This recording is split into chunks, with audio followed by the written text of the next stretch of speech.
Welcome to my YouTube channel online मस्त classes.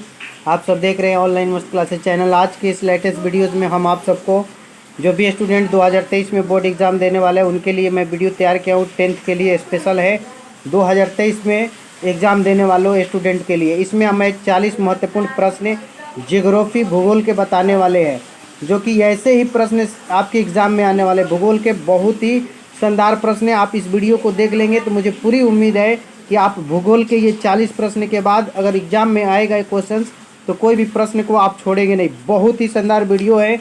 आइए एक एक करके हम आप सबको सोल्यूशन के माध्यम से समझाएंगे। आपसे बस रिक्वेस्ट है कि वीडियो को अंत तक देखेंगे और जो भी न्यू स्टूडेंट है वो वीडियो को लाइक करेंगे, है ना। चलिए शुरू करते हैं एक शानदार वीडियो। आपके सामने पहला क्वेश्चन है, कमेंट सेशन में आप लोग कमेंट के जरिए आंसर्स बताएंगे। पहला है कि संसाधन कितने प्रकार के होते हैं? 2, 3, 4, 5। तो देखिए पहले का आपका बिल्कुल सही जवाब, संसाधन जो होते हैं 4 प्रकार के होते हैं। पहले का सी आपका बिल्कुल सही जवाब है ना, संसाधन 4 प्रकार के होते हैं। दूसरा है जो प्रकृति में स्वतः पाए जाते हैं उन्हें क्या कहते हैं? स्वतः का मतलब होता है अपने आप, उसको क्या कहते हैं? मानवीय संसाधन कहते हैं और प्राकृतिक संसाधन कहते हैं। प्राकृतिक संसाधन कहते हैं या इनमें से कोई नहीं? तो देखो मेरे प्यारे, जो प्रकृति में स्वतः पाए जाते हैं ना तो उसको हम लोग कहते हैं प्राकृतिक संसाधन। क्या बोलते हैं? प्राकृतिक संसाधन, यानी प्राकृतिक अपने आप उसको उगाया है, ठीक है। उसको सी राइट आंसर होगा दू का।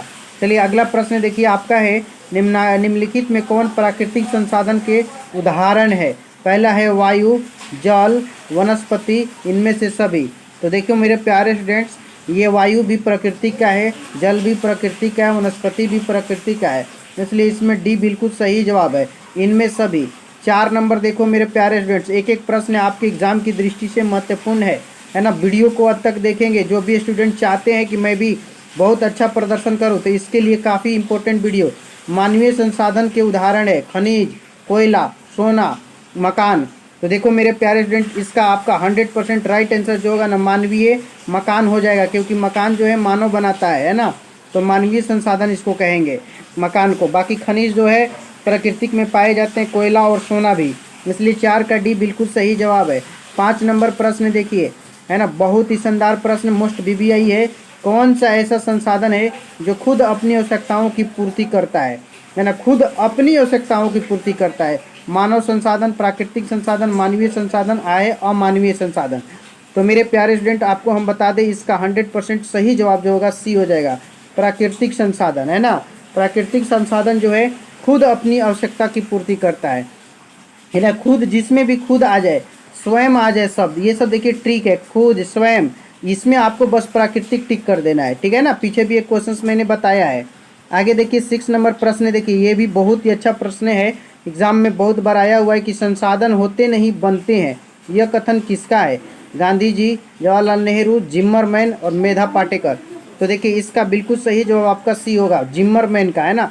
जिम्मरमैन का ये कॉल था कि संसाधन होते नहीं बनते हैं, ठीक है। तो जिस सी वाले सभी लोग राइट आंसर है। नाम के लिए ना पढ़िए, मेहनत कीजिए, सफलता आपकी कदमों को चूमेगी। ये देखिए प्रश्न है 2020 में आया हुआ कि कोयला किस प्रकार का संसाधन है? अनवीकरणीय, नवीकरणीय, जैव या अजैव? बहुत ही मोस्ट बीबीआई प्रश्न है। तो देखो मेरे प्यारे स्टूडेंट, इसका बिल्कुल सही जवाब सी हो जाएगा, है ना। कोयला जो है आपका जैव संसाधन है, सी बिल्कुल सही जवाब है। जिनका भी, है ना, सॉरी सी नहीं, थोड़ा सा मिस्टेक हो गया, अनवीकरणीय संसाधन ए होगा, है ना। 7 का ए बिल्कुल कमेंट वाले सही है। अगला प्रश्न देखिए आपका, अगला 8 नंबर प्रश्न है, 2011-21 में ये प्रश्न पूछा था कि लौह अयस्क है नवीकरणीय संसाधन, अनवीकरणीय संसाधन, जैव संसाधन और मानवकृत संसाधन। ये भी प्रश्न बहुत मोस्ट बीबीआई है, देख सकते हैं। तो देखिए इसका बिल्कुल आपका सही जवाब बी होगा, अनवीकरणीय संसाधन। लौह जिस दिन खत्म हो जाएगा उसको हम जल्दी से समाप्त नहीं कर, है ना, जल्दी से प्राप्त नहीं कर सकते हैं, और जो संसाधन जल्दी तैयार नहीं होता है उसे हम अनवीकरणीय कहते हैं ना। तो बी वाले सभी लोग राइट आंसर है। 9 नंबर प्रश्न देखिए आपका, 9 कितना मोस्ट इम्पोर्टेंट प्रश्न है, ये देख सकते हैं कितनी बार आया हुआ ये प्रश्न है ना, कि सौर ऊर्जा निम्नलिखित में कौन सा संसाधन है? मानवकृत, अजैव, अचक्रीय, पुनः पूर्ति योग्य। बहुत ही इंपॉर्टेंट प्रश्न और एग्जाम में, है ना, ये प्रश्न पूछा हुआ है। सौर ऊर्जा निम्नलिखित में कौन सा संसाधन है? तो देखिए इसमें आपका मानवकृत, अचक्रीय और अजैव, ये जो ऑप्शंस देख रहे हैं नहीं होगा आपका। इसमें सही जवाब जो होगा ना डी हो जाएगा, पुनः पूर्ति योग। इसको हम बार बार इस्तेमाल कर सकते हैं, एक बार इस्तेमाल हुआ फिर अगले दिन भी कर सकते हैं। तो जिसको हम बार बार इस्तेमाल करते हैं उसको पूर्ति योग कहते हैं, पुनः पूर्ति योग, है ना। तो आपके 9 में डी बिल्कुल सही जवाब होगा। 10 नंबर प्रश्न देखिए आपका 10 है ना, 10 नंबर प्रश्न है, वैसे संसाधन है ना, ध्यान से देखिएगा, वैसे संसाधन जिनकी उत्पत्ति हुई तथा वे सजीव हो क्या कहलाते हैं। अजैव, जैव, सी है ए और बी दोनों, डी है इनमें से कोई नहीं। तो देखिए जिसमें सजीव शब्द आ जाए ना उसके लिए जैव तब सही है। तो 10 का बी बिल्कुल सही जवाब होगा। अगला प्रश्न 11, पुनः पूर्ति योग संसाधन क्या कहलाते हैं। जैव, अजैव, नवीकरणीय, अचक्रीय। तो देखो मेरे प्यारे स्टूडेंट, इसका बिल्कुल सही जवाब, पुनः पूर्ति योग जो संसाधन होते हैं ना उसको हम जैव कहेंगे, अचक्रीय नहीं। चक्रीय होता तो हो जाता, लेकिन इसमें आपका जैव कहा दीजिए, सही जवाब होगा। 11 में ए सही है। आगे 12 कि स्वामित्व के आधार पर संसाधन कितने प्रकार के होते हैं। 5 प्रकार के, 3 प्रकार के, 2 प्रकार के, 4 प्रकार के। तो देखिए स्वामित्व के आधार पर है ना संसाधन जो है 5 प्रकार के होते हैं, ए सही उसका होगा। पीछे मैंने बताया तो स्वामित्व शब्द नहीं था उसमें, तो 4 प्रकार के थे, यहाँ स्वामित्व शब्द है इसलिए 5 प्रकार का सही है। आगे देखिए 13 नंबर प्रश्न है, निम्नलिखित में कौन सा संसाधन विकास की स्थिति के आधार पर है। नवीकरणीय, संभाव्य संसाधन, जैव और राष्ट्रीय संसाधन। तो देखो मेरे प्यारे फ्रेंड 13 का बिल्कुल सही जवाब ये होगा, नवीकरणीय, है ना। कौन सा संसाधन विकास की स्थिति के आधार पर है, तो नवीकरणीय। 13 का ए जो है बिल्कुल 100% आपका सही जवाब होगा। 14 नंबर प्रश्न देखिए आपका 14 कहता है क्या ना, बहुत अच्छा प्रश्न है कि देश की सीमा रेखा के अंदर के संसाधन कहलाते हैं राष्ट्रीय, सामुदायिक, अंतर्राष्ट्रीय, व्यक्तिगत, है ना। तो इस प्रश्न में देखिए आपका बिल्कुल सही जवाब जो होगा 14 नंबर का आपका डी होगा, व्यक्तिगत। अंदर के संसाधन जो होते हैं वो व्यक्तिगत, देश की सीमा रेखा के अंदर, सॉरी है ना, इसमें डी नहीं होगा, राष्ट्रीय संसाधन कहलाते हैं। देश की सीमा रेखा के अंदर के संसाधन राष्ट्रीय संसाधन कहलाते हैं। 14 नंबर प्रश्न का बिल्कुल ए सही है। और आगे देखिए 15 है, तट रेखा से कितने किलोमीटर क्षेत्र की सीमा अपवर्जक आर्थिक क्षेत्र कहलाते हैं। 100, 200, 150 और 250। तो देखो इसमें आपका बिल्कुल सही जवाब, तट रेखा जो होता है सीमा क्षेत्र अपवर्जक क्षेत्र का 200 किलोमीटर का, बी सही हो जाएगा। आगे 16 नंबर प्रश्न देखिए आपका कि समुद्री क्षेत्र के राजनीतिक सीमा के कितने किलोमीटर क्षेत्र तक की संपदा निहित है। 10.2, 15.2, 12.2, 19.2, है ना। तो इसमें देखिए आपका सही जवाब जो होगा है ना कितनी किलोमीटर में है, तो इसमें आपका डी सही है, 19.2 किलोमीटर, ठीक है ना। 16 नंबर प्रश्न का आपका बिल्कुल सही जवाब 19.2 किलोमीटर होगा। 20 भी कभी कभी आता है। आगे देखिए संसाधन का बचाव करना क्या कहलाता है, बहुत अच्छा प्रश्न है। संरक्षण, दोहन, अतिक्रमण, नियोजन, है ना। 17 नंबर प्रश्न इंपॉर्टेंट है और इसका बिल्कुल सही जवाब 17 का आपका सी, संसाधन का बचाव जो होता है उसका कहते हैं हम संरक्षण। संसाधन का जो आपका बचाव हो करेंगे उसका संरक्षण कहते हैं, ये बिल्कुल सही जवाब है। ओके 18 नंबर प्रश्न देखिए, बहुत अच्छा प्रश्न है, ये एग्जाम में आया भी है कि डाकू की अर्थव्यवस्था का संबंध किससे है। संसाधन ग्रहण संग्रहण से, संसाधन के बीच दोहन से, संसाधन के नियोजित दोहन से, इनमें से कोई नहीं। तो इस प्रश्न में ना आपका 100% राइट आंसर जो होगा संसाधन के दोहन से। डाकू की अर्थव्यवस्था का संबंध है ना संसाधन के दोहन से, बी राइट आंसर है। जिनका भी कमेंट में 18 का बी है बिल्कुल सही जवाब। आगे देखिए 19 नंबर क्वेश्चन 19, ये भी बहुत महत्वपूर्ण प्रश्न आ गया है कि हमारे पास पेट भरने के लिए बहुत कुछ है, पेटी भरने के लिए नहीं, यह कथन किसका है। बहुत अच्छा प्रश्न है, हमारे पास पेट भरने के लिए बहुत कुछ है पर पेटी भरने के लिए नहीं। जिम्मरमैन का है, महात्मा गांधी का, जवाहरलाल नेहरू या इनमें से कोई नहीं। तो इसमें आपका ना कमेंट जो है इसका बिल्कुल सही जवाब आपका सी होगा, है ना। जवाहरलाल नेहरू का ये कमेंट था, ठीक है, सी इज राइट आंसर। 20 आपका देखिए प्रश्न है, नर्मदा बचाओ अभियान की शुरुआत किसने की। मेधा पाटेकर, महात्मा गांधी, सुंदरलाल बहुगुणा, इनमें से कोई नहीं। तो देखिए इस प्रश्न में आपका बिल्कुल 100% सही जवाब नर्मदा बचाओ आंदोलन जो है वो मेधा पाटेकर से संबंधित है। 20 का ए 100% राइट आंसर है। ओके ए जो है एकदम सही जवाब है। आगे देखिए अगला प्रश्न है आपका 21 के चिपको आंदोलन के प्रेरणता कौन है। महात्मा गांधी, सुंदरलाल बहुगुणा, जवाहरलाल नेहरू और डी है मेधा पाटेकर।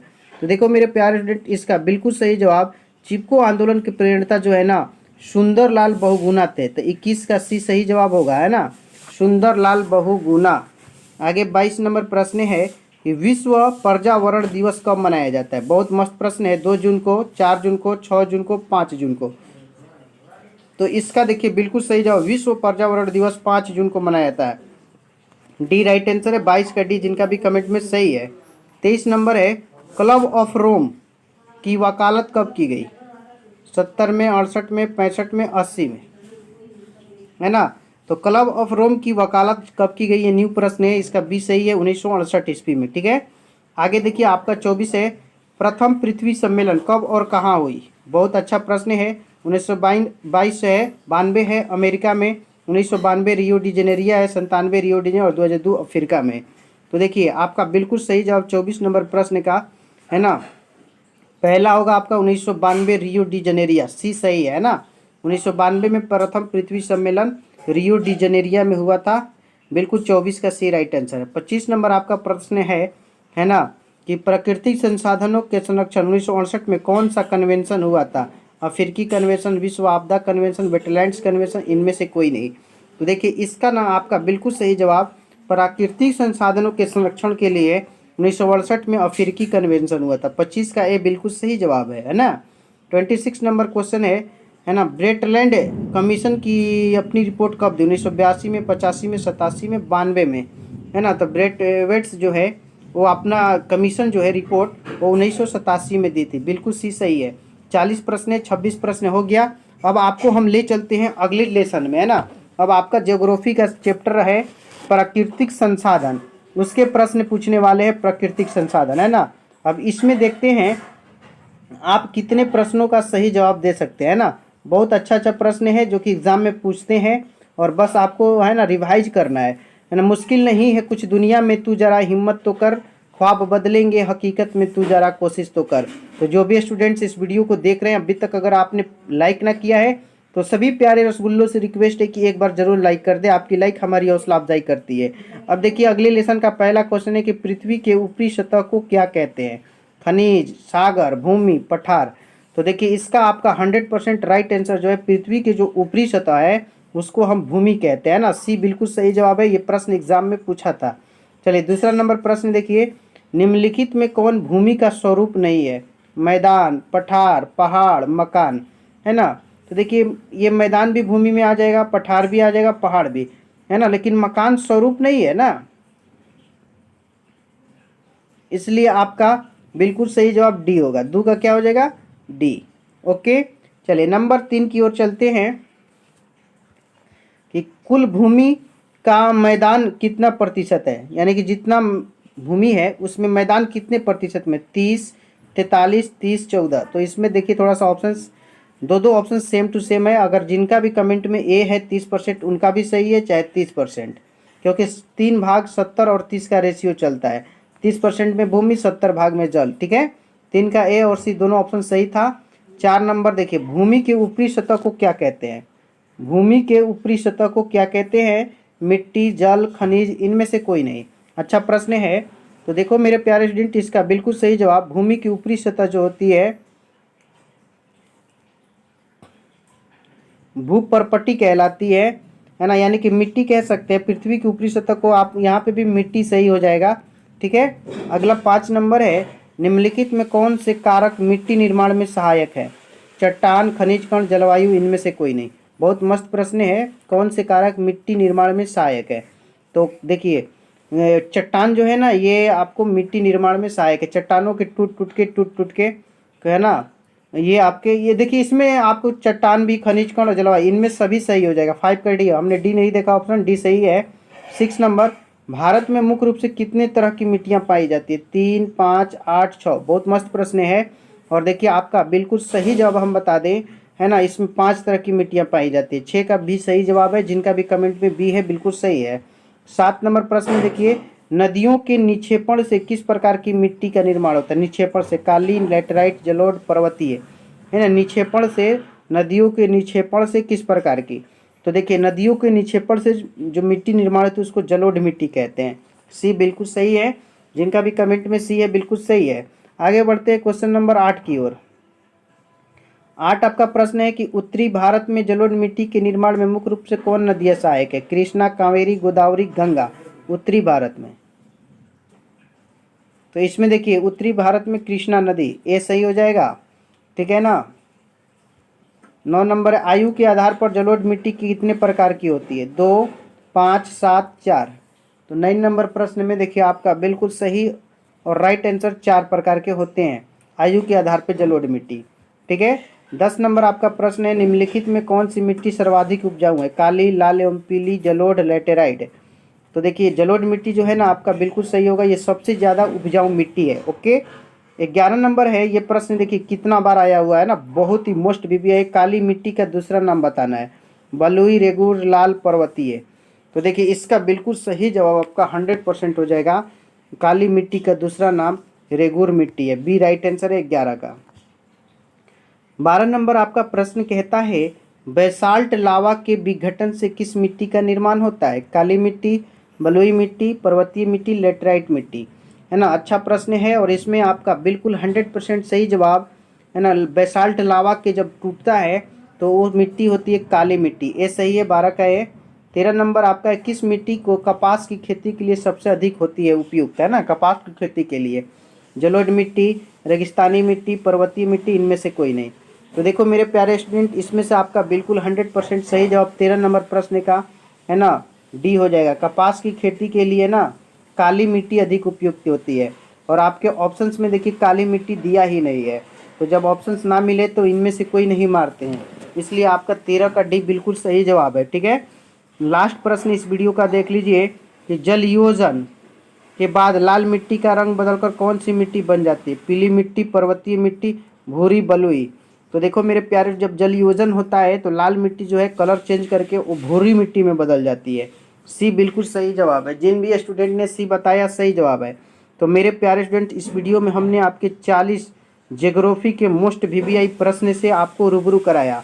मुझे उम्मीद है कि आपको पसंद आया होगा। आपको बता दें कि डेली शाम को 7 बजे और 7:30 बजे लाइव चलता है। आप लोग अभी 7:30 PM में तुरंत जुटेंगे, जिसमें आपको लाइव मॉक टेस्ट होगा बिना ऑप्शंस के। इस वीडियो को देखना ना भूले, अभी तुरंत इसमें मिलेंगे आप लोग के साथ, है ना। तो जो लोग भी न्यू हैं उनसे रिक्वेस्ट है कि चैनल को सब्सक्राइब करके बगल का बेल आइकन भी क्लिक कर ले, ताकि लेटेस्ट वीडियो का नोटिफिकेशन आपको मिलता रहे। मैं कहाँ हूँ, तू ही तू है, ये सब तेरा अंदाज है, अरे मुझ में जो बोलता है ये तेरी आवाज़ है। सब लोग वीडियो को ज़रूर लाइक करेंगे और साथियों में भी शेयर करेंगे। थैंक्स। फिर मिलेंगे एक शानदार वीडियो के साथ अगले वीडियो में। जय हिंद, टाटा, बाय बाय।